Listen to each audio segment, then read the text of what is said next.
¿Cómo están, auditores de Radio Urbana? Comenzamos nuevamente con el programa Irreverente Política, esta conversación de día martes, desde una mirada joven, analizando todo lo sucedido en la semana. Saludamos a Marcelo Arena y Sebastián Cáceres, que ya nuevamente estamos los tres juntos en este programa después de mi inasistencia Qué bueno. al programa anterior. Qué bueno, Sí, qué bueno. retomar estos inicios. Como la primera vez. Y vamos a comenzar esta discusión de día martes con el proyecto de ley presentado por Sebastián Piñera sobre el trabajo joven o el estatuto de trabajo joven.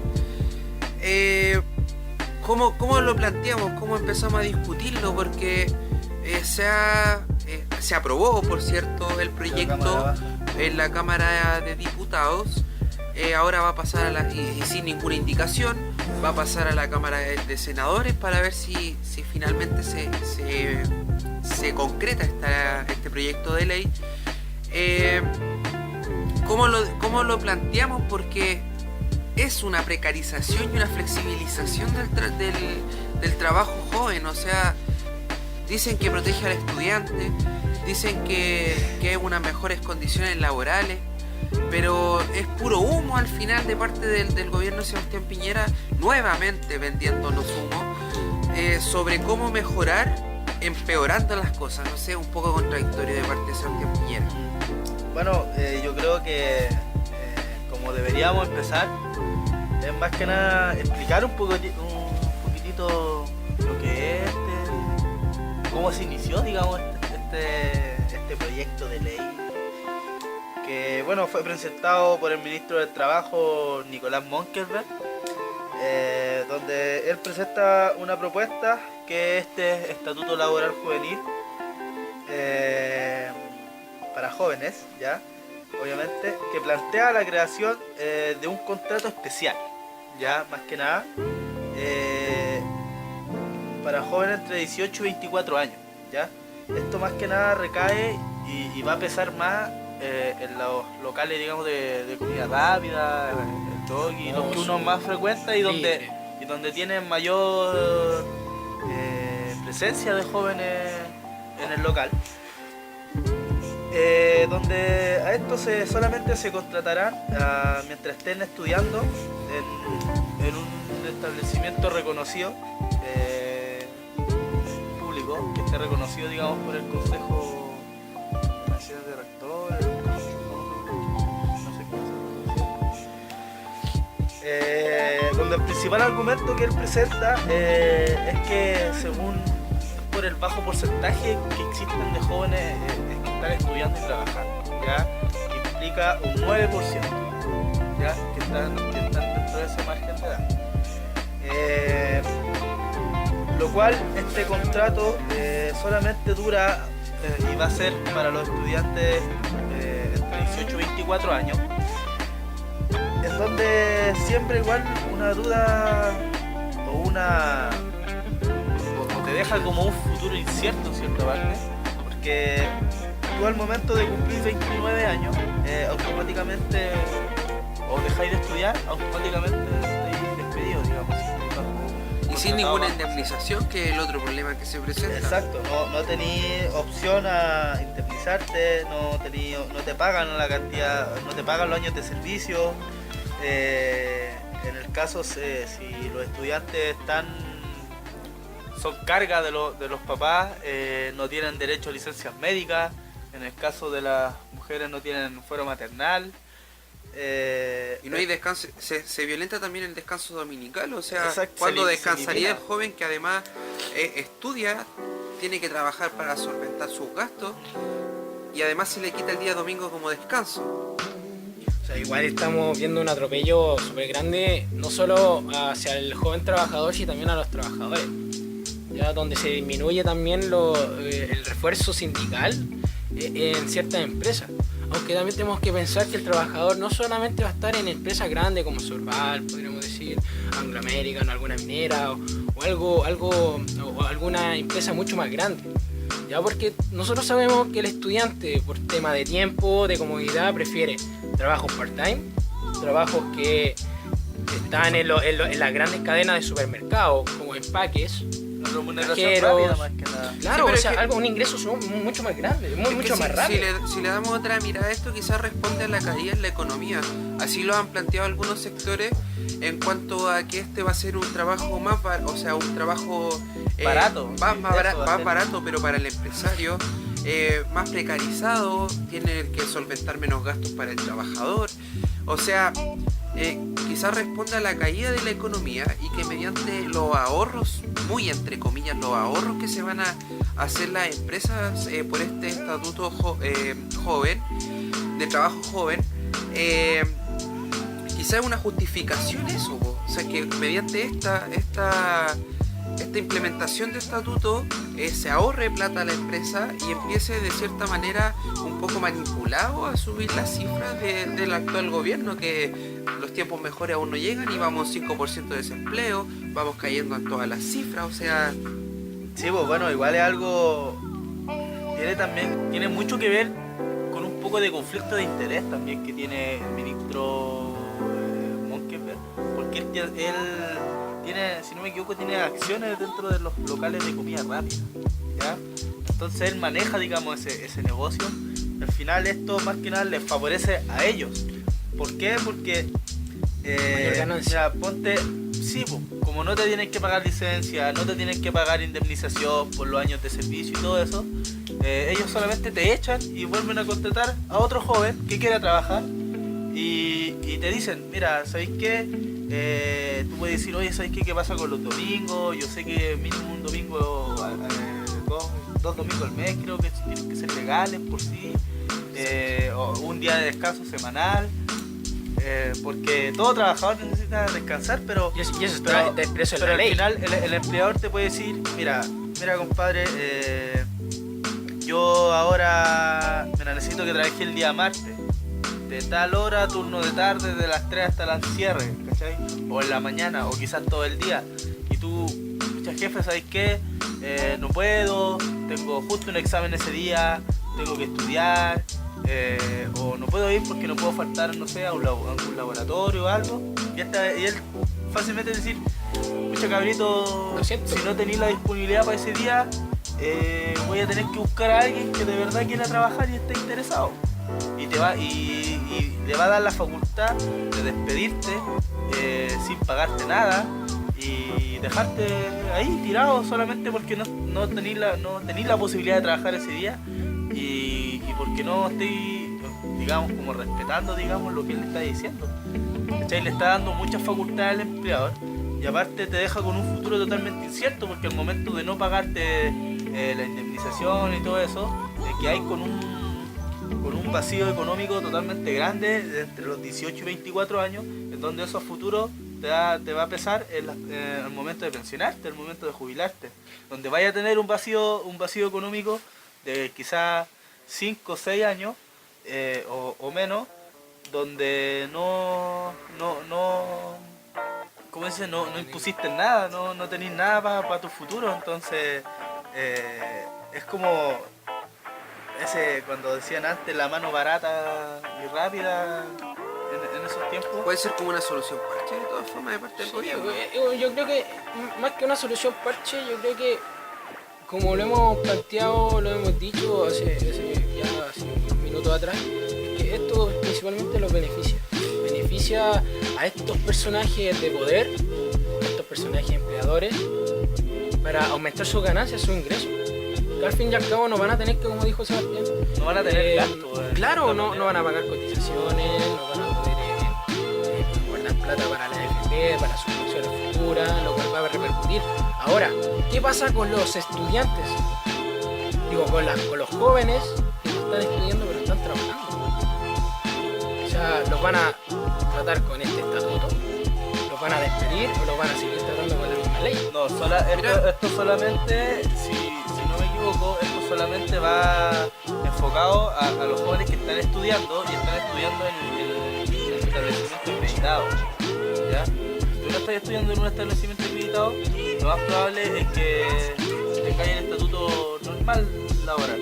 Pero si estás estudiando y por ejemplo estás en una universidad acreditada, o que está adherida al crunch, estarías contratado bajo este tipo de contrato, ¿cachai? Y bueno, que haya merced de lo que diga tu jefe, pues. Bueno, el gobierno se defiende más que nada en decir que el trabajo, que el joven y el joven estudiante es muy bajo el nivel de empleo que ellos tienen. Bueno, no de empleo que ellos tienen, sino de empleabilidad, que es de un 9%. Es decir, que un 9% de todos los jóvenes de Chile son los que están trabajando y estudiando. Entonces, según ellos, esto viene a fomentar a que los jóvenes trabajen. Ya, eso quería preguntar, porque el gobierno plantea esto como una super jugada de parte de ellos. Quizás, jugando al abogado del diablo, yo siempre lo planteo así. Quizás puede ser un incentivo al trabajo. Quizás podríamos sacar alguna parte positiva de este estatuto. ¿Ustedes creen que podríamos sacarle algo positivo al estatuto? El positivo sí. Lo positivo está fomentando el trabajo. Claramente está. El trabajo joven. Pero no podemos tampoco dejar de lado los derechos que se les van a anular a estos pequeños jóvenes que están tratando de ganarse la vida porque es necesario y es vital para ellos para pagar los estudios o quizá pagar el transporte o ayudar a su familia. De que el joven va a trabajar va a ser más fácil acceder al trabajo, va a ser un poco más fácil con este nivel de contratación. Pero al momento de tú, por ejemplo, que cuando vayas a buscar tu liquidación, digamos, y todo eso, van a haber cosas que tú no vayas a tener, hay un momento que tú quieres tirar licencia. Quizás no por tirar, porque no quiere ir, sino porque de verdad no puedes ir. Tapita te van a hacer. Tapita, usted no puede porque usted firmó este papelito. Entonces, al final, uno tiene que quedarse. Bueno, la gente se queda por lo que, al momento de ser promulgada la ley, en el caso que sea, que llegue a ser promulgada, la gente se va a quedar con lo que va a decir Sebastián Piñera en la tele. Sebastián Piñera, ¿qué te va a decir en la tele? La parte bonita del que este proyecto viene a fomentar el trabajo, los índices bajos que hay de empleabilidad joven, para que el joven trabaje y bla, bla, bla, bla. Pero al fin, ¿y la letra chica? ¿Qué pasa con la letra chica?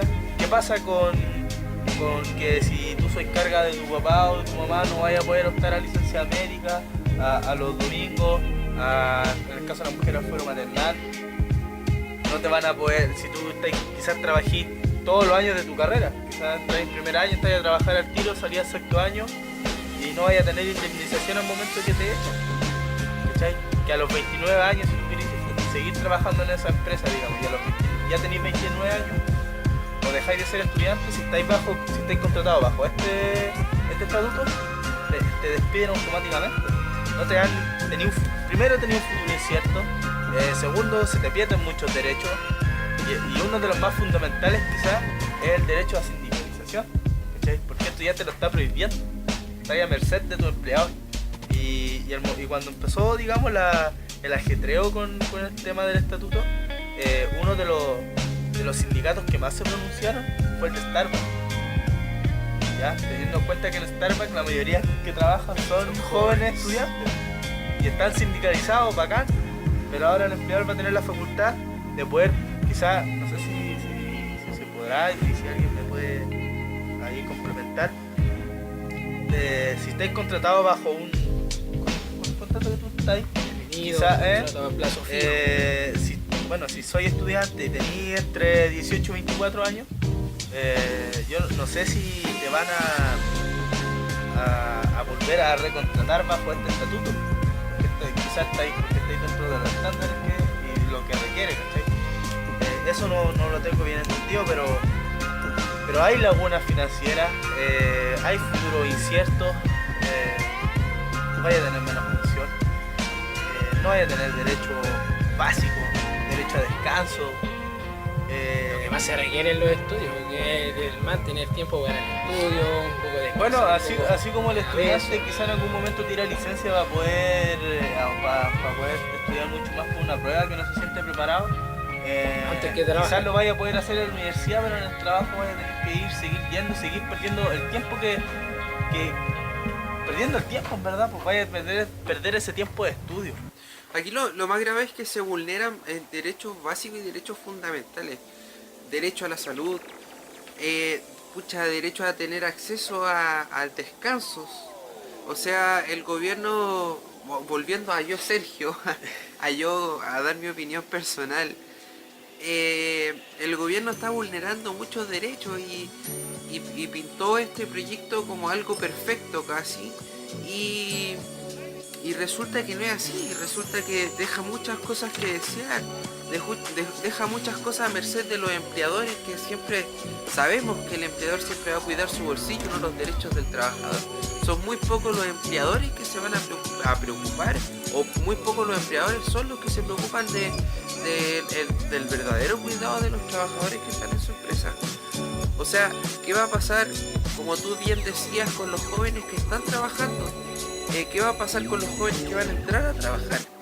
O sea, es una inseguridad total, es un completo desconocimiento de lo que puede pasar mañana, pasado, porque me da hasta la idea que son contratos como a corto plazo. O sea, que eso es como, más que nada, son como ideas que te está poniendo un tope, te está diciendo que si tú cumplís 29 años Ya no vas a tener... o dejáis de ser de estudiante, ya no estáis, chao, estoy fuera, ¿cachai? También te van a reemplazar por otro joven, y quizás tú, cuando ya saliste, ya porque cumpliste los 29 años, te van a reemplazar simplemente por otro joven y va a tener las mismas condiciones que acaba de salir. Bueno, O sea, también tampoco este estatuto te asegura que tú vas a tener experiencia en lo que tú estás estudiando. También es como contradictorio, porque dicen, ya, fomentemos el trabajo. Yo estoy estudiando, ya, ponte tú un estudiante que estudia ingeniería comercial o contador. No va a tener un puesto que le dé experiencia, porque ahora las empresas también piden experiencia cuando uno sale titulado o con algún título profesional o técnico. ahí yo puedo diferir contigo, porque hay ciertos puestos de trabajo que exigen un título profesional. No creo que esto del estatuto laboral joven se relacione mucho con el ganar experiencia en el área que tú estás estudiando. más que nada es como porque uno como estudiante dice, ya sé que estoy estudiando, ya para tener más lucas voy a trabajar total mientras estudie. Y que eso puede ser Entonces, como pitutos temporales, ¿cachai? Exacto. El tema más allá de ganar tus lucas o del trabajo que sea que hagáis, el tema es cómo va a quedar desprotegido tus derechos como trabajador. Sí, porque... O sea, yo creo que ni siquiera es tan importante el derecho a huelga, porque hoy el derecho a huelga es voluntario. O sea, si tú quieres, estás o no estás. De hecho, está establecido en la Constitución que si tú querías o no, estás dentro de un sindicato. El tema es salud. El tema es salud. Yo creo que ahí está el punto más importante de esta discusión. ¿Qué va a pasar con el fuero maternal? Tú lo mencionabas, Seba, que no van a respetar el fuero maternal. No van a respetar las licencias médicas. O sea, el cabro que se enferme va a tener que ir a la pega enfermo, es que no lo van a despedir. ¿Cómo va a justificar esa inexistencia si no van a respetar las licencias médicas? Sí, pues eso también se circulaba harto en las redes sociales con un video que salía en modo caricatura, más que nada, y le decía, pues, oye, ¿sabes qué, Juanito? Necesito que trabajes el día martes, el día miércoles, y oye, jefe, ¿sabes que no puedo? Justo tengo una prueba, chuta, ¿sabes qué? Eso no me sirve, voy a tener que buscar a alguien que sí pueda trabajar cuando yo le diga, que tenga esa disponibilidad. Entonces, esto lo que provoca este estatuto es que la contratación de jóvenes sea más barata por la empresa. Porque al final, si tú contratáis digamos una persona adulta o un joven que sobre los 29 años, el empleador ahí tenéis derecho a las licencias médicas, los domingos, indemnización por años de servicio y todo ese tema, ¿cachai? Entonces al final el joven, como no va a tener ningún derecho de salud, que es lo que más, digamos, gasta una empresa, acompañado del tema de la indemnización por años de servicio, que al final solamente pagan 11 años, no pagan más, hace que la contrata sea más barata. Pues ya, ¿sabes qué? Me conviene contratar puros cabros estudiantes, total lo he hecho cuando quiera y vuelvo a contratar a otros cabros estudiantes que quieran trabajar. Y Entonces hay una relación constante. a eso apunta la flexibilidad laboral, po. Y va de la mano con la precarización laboral también. Hablan de flexibilidad como si el ser flexible laboralmente, como lo plantea la gente o como se entiende, es totalmente distinto a lo que se da en la práctica. La flexibilidad perjudica totalmente al trabajador todo el rato. O sea, lo mismo pasa con los trabajadores honorarios. Los trabajadores honorarios, yo creo que son los mayores trabajadores el sector de los trabajadores más desprotegidos, más vulnerados en sus derechos. Y también, como lo mencionábamos en algunos programas anteriores, el tema de gendarmería. Ahí se van juntando trabajos de distintas áreas que están totalmente vulnerados y seguimos vulnerándolos con proyectos de ley hechos a media, o sea, hechos a la chilena. Es que al final también hay que tener en cuenta los intereses que ha demostrado este gobierno, los intereses que demuestran cada ministro de gobierno, que todos tienen conflictos de interés con ciertas áreas donde ellos están. Y es lo que se veía venir, si al final es un gobierno de derecha, un gobierno conservador, un gobierno empresario, es un gobierno que de donde mires tienen acciones, donde mires ven negocios.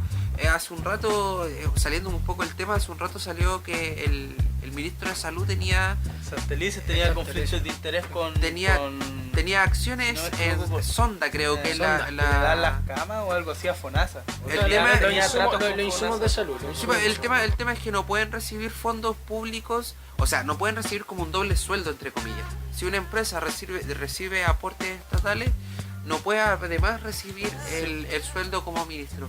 Es una cosa que está establecida en la legisladora, o sea, el legislador es muy claro al respecto, más aún con la ley de transparencia de la presidenta Michelle Bachelet.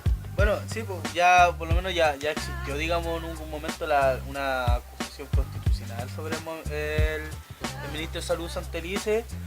Ahora se le suman este conflicto de interés que tiene con los insumos médicos, con esos contratos que tiene esa empresa con FONASA. Y bueno, Monkeberg también tiene conflicto de interés, ya que maneja muchas acciones del mercado de comida rápida. Ahí es distinto porque el mercado de comida rápida es un mercado privado. Encima no recibe aportes estatales. Pero me refiero es que a él, digamos, de aumentar el ingreso.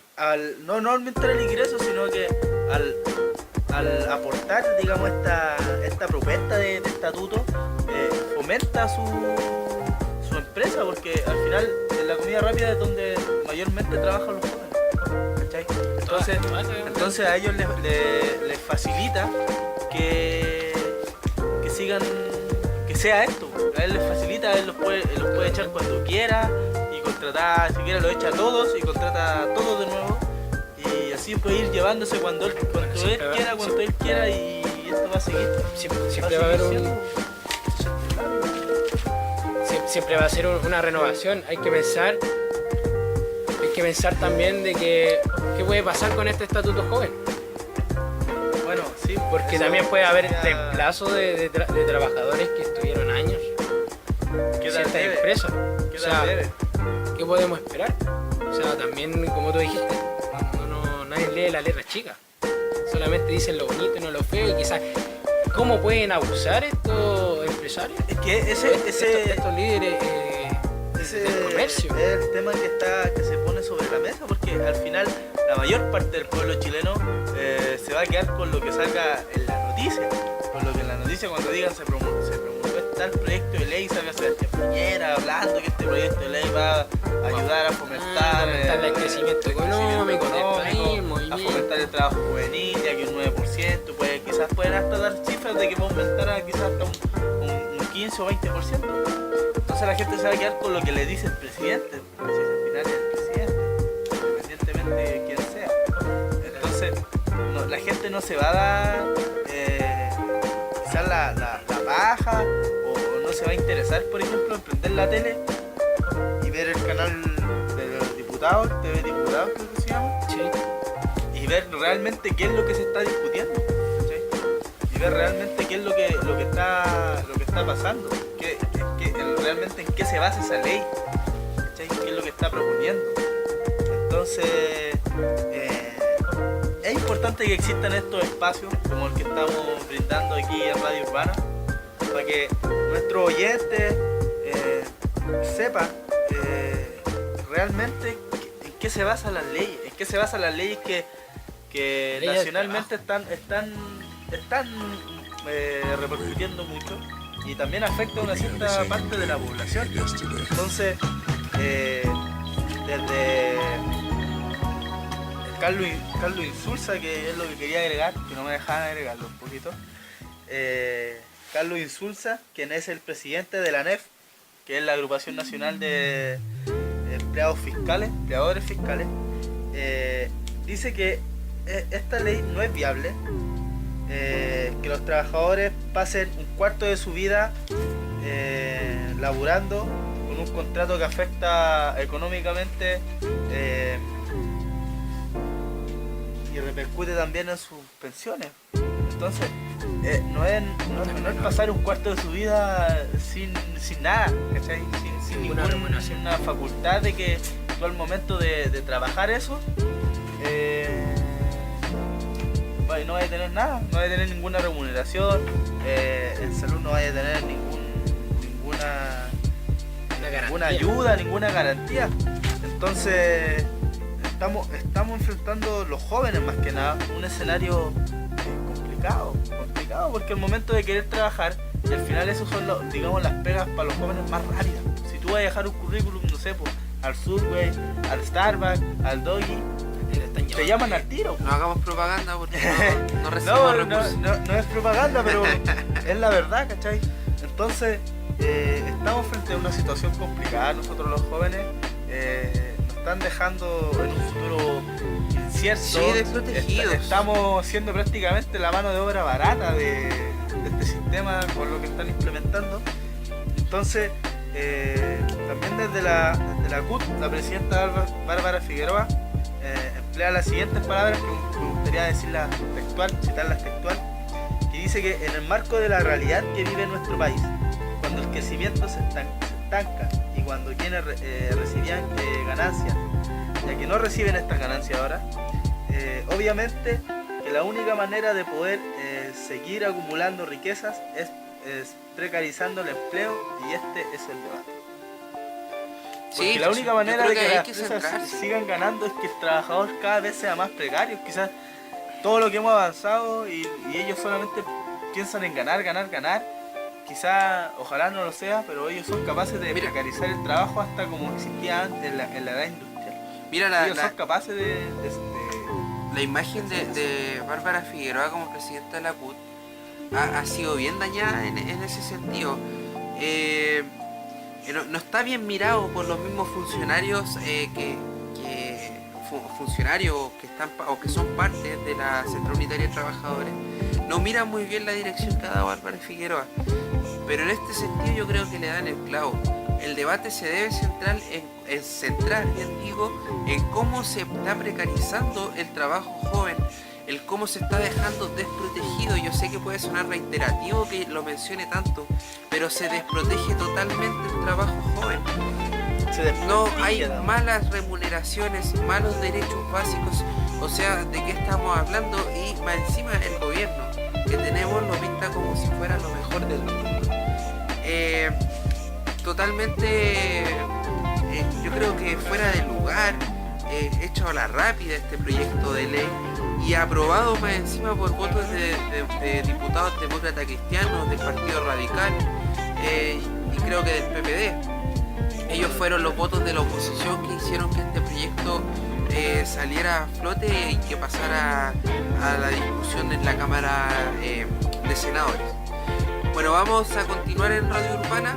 Vamos a pasar a nuestro siguiente tema que nos convoca hoy sobre el conflicto de intereses que tuvo el fiscal nacional Abot y el voto de censura contra la diputada Maya Fernández. Partamos con que, como un poco de introducción, que el fiscal Abot tuvo una serie de conflictos de intereses con el tema del caso Penta, con reuniones un poco raras Ocultas más que nada. Ocultas, un poco tras las cortinas, bien escondido. Y tengo que aclarar desde mi punto de vista, o sea, no desde mi punto de vista, sino que desde mi posición, aclarar que el Poder Judicial se supone debería ser una entidad o debería tener una estructura totalmente independiente al resto de los poderes del Estado y por ende no tener conflictos de intereses también con grupos económicos o con sectores políticos, más allá de que el fiscal nacional sea designado por el presidente o presidenta de la República. Ahí empieza, digamos, el dilema, porque ya al momento de ser designado por el presidente, obviamente va a ser designado, va a depender de qué partido político es el presidente que está. Y eso va a conllevar a cuál va a ser su pega. Intereses. Sí, va a responder a intereses, siempre se responde a intereses. El tema es que el Poder Judicial debería responder a los intereses de la sociedad en su conjunto.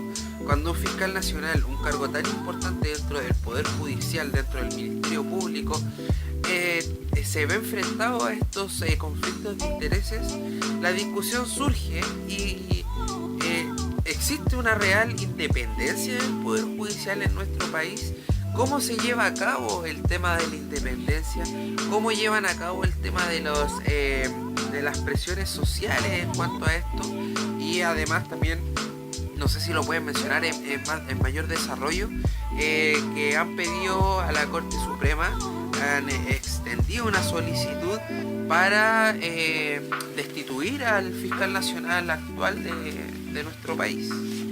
Bueno, eso como tú decís, empezó con la oposición completa llevando una carta a la Corte Suprema pidiendo la remoción del fiscal y algo novedoso, porque así más o menos 40, 30 años que esto no pasaba, que no se usaba el rol fiscalizador que tiene el diputado y obviamente también el senador con las demás entidades públicas.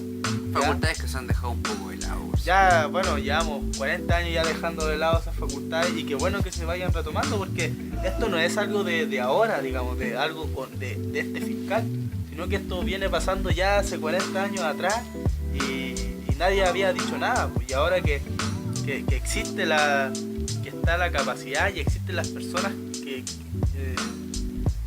son capaces de decir realmente qué es lo que está pasando y al momento de ver una irregularidad decir, oye, aquí está pasando algo malo, ¿qué onda? ¿Cachai? Y que se haga público. Hay que contextualizarlo, que igual lo que la voz te estaba haciendo, la voz, ¿por qué se dio este amparo de esta acusación a la Corte Suprema? Porque también tenemos el caso de Caso Penta, que no salió con ninguna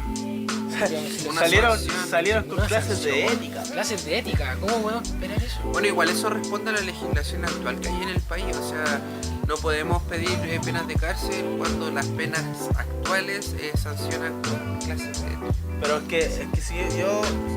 porque bueno, si me equivoco sería bueno que me corrigieran. Yo tenía entendido que ellos ya estaban ya casi con un pie adentro de la cárcel y el otro afuera. Era lo que yo entendía. Mira, es que eso igual es algo así parecido con lo que estaba pasando con Cintia Marina y Cacán Limache, que estaba condenada a 10 años y un día, y de un día para otro también quedó libre al tiro. Hay que tener en cuenta que hay casos que son muy mediáticos, ¿no? Como el caso de Penta, Sokimich, etcétera, que todo el mundo dice que alguien es culpable, sea del sector político que sea, porque la televisión, los programas de televisión, los noticieros hacen ver a esa persona como culpable. Pero no es culpable hasta que se dice o hasta que se llega a la sentencia definitiva. Lo mismo pasó, pongo como ejemplo y después retomamos la conversación, lo mismo pasó con el hijo de la presidenta Michelle Bachelet y Natalia Compagnón. Ellos al final fueron declarados inocentes, fueron absueltos en todas las acusaciones que tenían en su contra. Y resulta que, como lo dijo Sebastián Dávalos, se querelló en contra de las personas que lo habían acusado. Quiero decir también que esta fue una bandera de la derecha para tirar para abajo el gobierno de la presidenta. O sea, el presidente está con los primos, está con los sobrinos, hasta con los nietos de 7 años en algún puesto de trabajo en La Moneda y nadie dice nada. O sea, Eso solo quería plantear esa. Sé que como que me fui para otro lado, pero solo plantear ese sentido. Y volviendo a la discusión, el Poder Judicial no es un Estado, debiese serlo, pero estos casos mediáticos responden a las presiones sociales. Entonces, si bien se puede mostrar para la tele que dieron cautelares como de prisión preventiva, etcétera, medidas cautelares me refiero, no es necesario, o sea, eso no dice que sean culpables y que van a estar presos, porque eso se ve con la sentencia. No sé si alguien que se roba plata es un peligro para la sociedad, la verdad.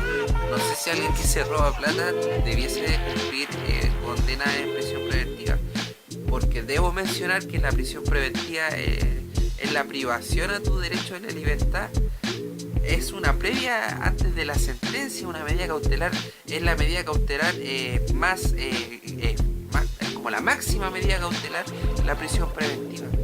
Entonces, no sé si alguien que roba dinero, sea como sea un peligro para la sociedad. Yo creo que ellos están en prisión preventiva o se estaban dando estos datos de penas muy altas por las presiones sociales y la presión comunicacional que se da. Pero igual es que también que tenía venta por la política. Sí, es que todas esas boletas que se fueran claro, sí, y yo de verdad te puedo decir que es totalmente discutible ese tema, pero el tema es distinto, el tema diferente es cuando se llega a la sentencia. Son criticables, si no me equivoco, la sentencia definitiva es la da obviamente el fiscal, pero el juez pero la da según su parecer, teniendo en cuenta también todo lo que dice el jurado, el defensor y el que está... Pero es que ahí igual quiero aclarar un punto, no me quiero ir como en la bola pesada. De partida en Chile no hay jurado, no hay como el sistema norteamericano, que la misma gente de la comunidad determinada juzga y da las sentencias. Aquí el juez falla y es el juez el que toma la decisión, pero tampoco la toma a sus pareceres personales. Obviamente teniendo en cuenta todo lo... El juez falla conforme a derecho.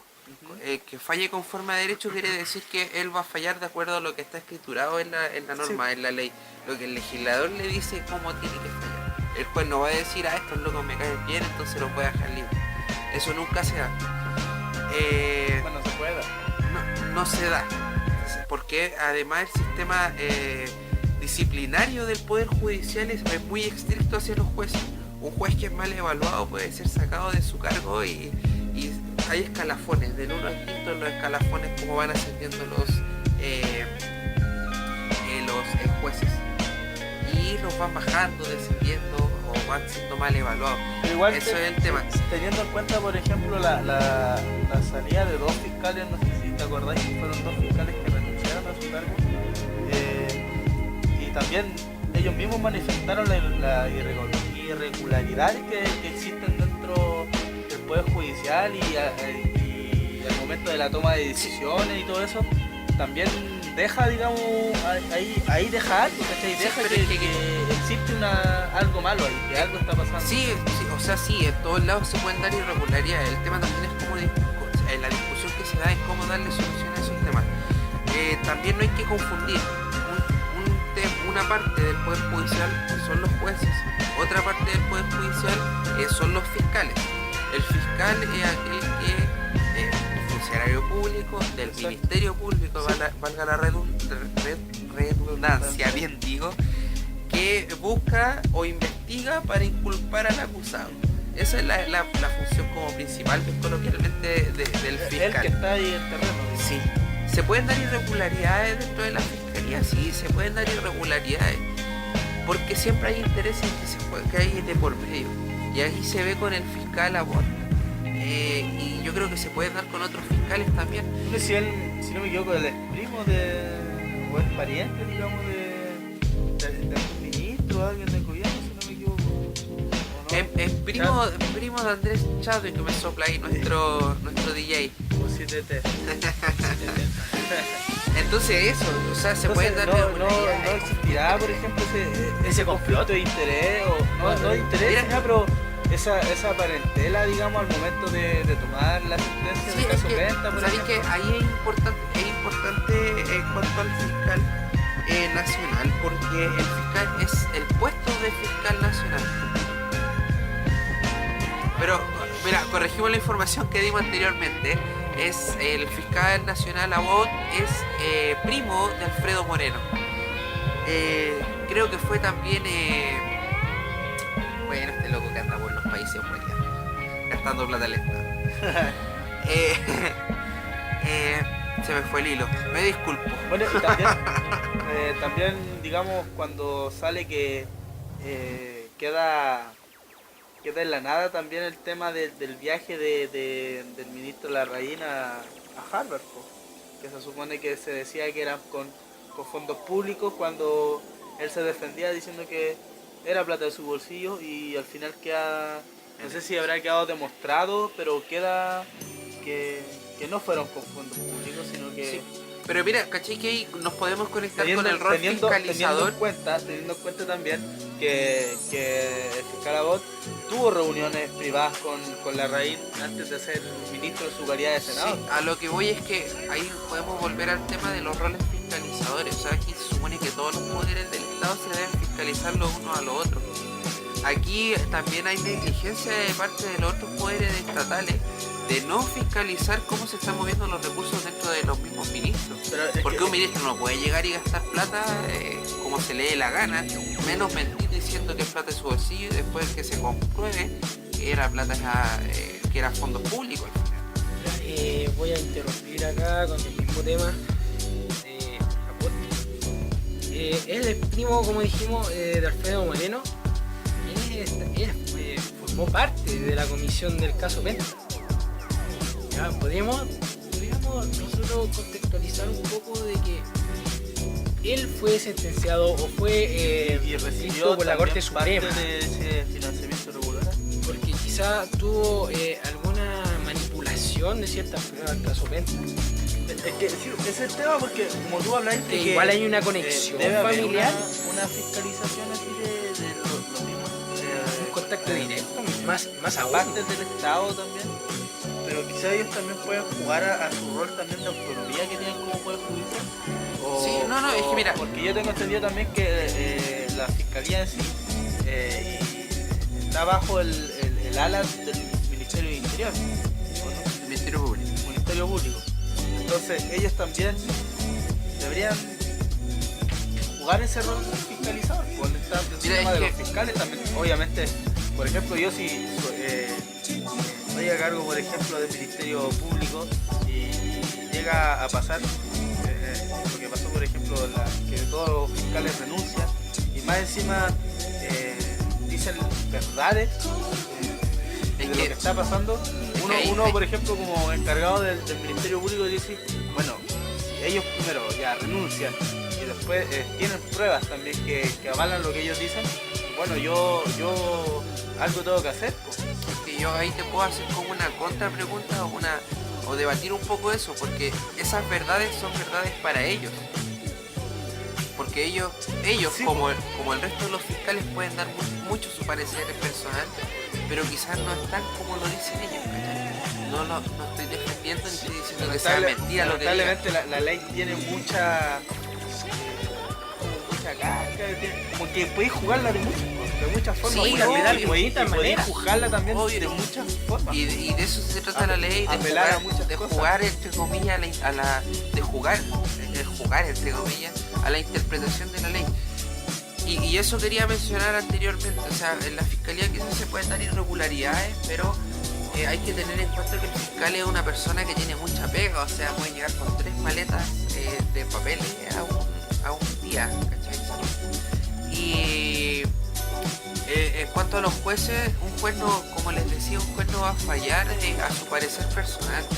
El juez va a fallar siempre con lo que está escrito, y si es que no hay norma para dar la sentencia definitiva, el juez va a tener que interpretar la norma, va a tener que integrar la norma, Sí, bueno, y más términos pajeros que se estudia del derecho, pero como les digo, poner en duda las decisiones judiciales yo creo que no es lo correcto. Poner en duda cómo el legislador o la ley plantea los casos, las leyes, o cómo se ven las leyes, eso sí es criticable y se puede criticar mucho en varias perspectivas de la ley. Pero en cuanto a poner en duda las decisiones del juez, yo creo que caeríamos en un error y en un juego y también en un juego de desinformación hacia la gente. Es como el caso que se dio con las detenciones ilegales, no me acuerdo en qué municipio, pero un juez dejó libre a gente porque tenían porte de armas, droga, dinero en efectivo, pero los dejaron libres porque fue una detención ilegal. Pueden ser muy malas las personas que detuvieron, pero la detención y el procedimiento no fue el adecuado. Entonces, ¿qué es lo que le correspondía al juez? Aunque él en su fuero interno no quisiera dejar libre a esas personas, él lo que le mandata, lo que está escrito, es que la detención fue ilegal, por ende tiene que dejarlos libres. Que los deje libres además no significa que no se siga una investigación ni que quedaron libres de polvo y paja. No, se sigue la investigación pero con los ojos limpios. Ese es el tema, tiene muchos caminos la justicia sí, chilena. Sí, pero el otro tema, y como volviendo un poco al tema central, es que yo creo que esta discusión nace y se da por el puesto que ocupa esta persona. Porque es fiscal nacional, no estamos hablando de cualquier fiscal de la nación, es un fiscal nacional. Estamos hablando de quien dirige prácticamente toda la fiscalía de nuestro país. Él debería estar alejado de los intereses. Entonces yo creo que es una buena medida que se acuse frente o se presente esta solicitud a la Corte Suprema para que se destituya de su cargo. Y la Corte Suprema la acoge y acuerda la admisibilidad de la petición. Entonces es un gran paso, está ya, digamos, en el ojo de la Corte Suprema, está también con un pie adentro y un pie afuera. Y bueno, la oposición detalla o nos dice que ellos tienen todo el material jurídico, legal y todo ese tema, algo bien construido para la destitución de este fiscal, para que decirle, este loco no está funcionando y hay que hacer algo. Pero el tema queda, si el fiscal nacional es a elección del presidente, al momento de destituir, digamos, ahora a Bot, Sebastián Piñera tiene que elegir a otro más, o eso va a quedar, digamos, a elección de la Cámara de Diputados, o va a pasar, digamos, el nombre que tenga Sebastián Piñera para ese cargo, va a pasar a discusión en la Cámara de Diputados, te mentirías o va a pasar solamente decir, ya sabéis que destituimos a Jorge Abot, y entonces ya Sebastián Piñera puede decir, ya sabéis que este es el fiscal nacional. Pero es que ahí te mentiría si te doy una respuesta porque realmente lo desconozco. Lo que sí encuentro o quiero un poquito aclarar es que si bien la Corte, el que declare admisible la solicitud de revisión, la Corte Suprema no significa que lo vayan a destituir. No, pero está en eso. Significa que lo va a investigar. Exacto. Va a investigar la situación, etcétera. De todas formas, yo creo que sería bueno que se destituya al fiscal nacional por el tema de los conflictos de intereses y repito de nuevo, esto responde al cargo que ostenta Jorge Abot. Él no es cualquier fiscal de la nación, él es el fiscal nacional. Está a cargo de todo. ¿Cachai? Entonces, tener reuniones con la raíz día, tener reuniones también con algunos de los integrantes. Dejar alto que decir. Uno no sabe lo que pasa allá adentro, entonces, bueno, ahí ya hay un aire, digamos, que al momento de dejarlo solamente con clases de ética, quizá ahí tuvo que haber algún conflicto de interés dentro de esas reuniones y bueno, ahí queda la gran duda, porque no será el próximo fiscal nacional elegido por Sebastián Piñera o será la Cámara de Diputados quizá la que tome un rol también. O quizás que Sebastián Piñera, como dije, ponga el nombre sobre la mesa y en la Cámara de Diputados quizás se pueda dar si se elige o no ese nombre, o quizás ellos también van a proponer algún nombre. O, bueno, ahí no sé. Mira, yo creo que para no aportar a la tónica de los medios de comunicación tradicional que desinforman a la gente, me comprometo igual a investigar en cuanto a a cómo se designa al fiscal nacional y qué pasaría en caso de destitución para presentarlo al próximo programa Y que la gente esté más o menos... y informar bien a la gente, porque tampoco creo que sea nuestra idea desinformar a la gente. O sea, no nos queremos pasar de listo en decir que es algo después que no es. Exacto. Entonces... Igual es un juego de palabras súper complicado que quizá la gente juvenil pueda captar con facilidad. Ya, igual hay que redactarlo en palabras simples porque igual el tema es realmente complicado. Bueno, igual por lo que dicen los diputados de oposición, que tienen, digamos, este respaldo jurídico totalmente potente para lograr la destitución de este fiscal, sería bueno que lo lograran. Y bueno, ojalá que el próximo fiscal que venga sea bien conversado, que sea electo, ojalá sea electo por la Cámara de Diputados y no sea electo directamente por ser. Me gustaría que al final la Corte Suprema pueda quizás dictar eso o pueda llegar a ese arreglo, porque al final por ley el fiscal nacional es elegido por el presidente, entonces Bueno, ojalá no se pueda faltar esa ley, entonces ahí va a quedar, digamos, ese tema en duda, ¿no? Sí, mira, lo vamos a aclarar la próxima semana, lo vamos a dejar más claro la próxima semana. Nos comprometemos a investigar en específico el tema de la designación del fiscal nacional y qué pasaría en caso de la destitución del fiscal nacional. Yo creo que en alguno de esos libros casi enciclopédicos que tengo puede salir. Bueno, hemos llegado al final del programa de Irreverente Política en este día martes. Agradecemos a Sebastián Cáceres, a Marcelo Arenas, a nuestro DJ Will Saint Jane. Y vamos cerrando este excelente programa del día de hoy. Y aprovechamos de informar a nuestros auditores que desde la próxima semana vamos a comenzar y nos vamos a lanzar a la vida con las entrevistas a distintos personeros, a distintos personajes de nuestro país, de nuestra... Y se vienen personajes, Se vienen realmente personajes, bueno, y lo vamos, país, yo creo que se lo van a vamos- sorprender aquí nuestro oyente. lo vamos a dejar dando bote, así como Sorpresa. para después sorprender y bueno, invitarlos a que nos sigan en nuestras plataformas de Instagram, Facebook como Radio Urbana. Y nos estamos viendo, será hasta el próximo capítulo. Gracias Seba, gracias Marcelo por este buen Hasta el programa. próximo martes, queridos oyentes.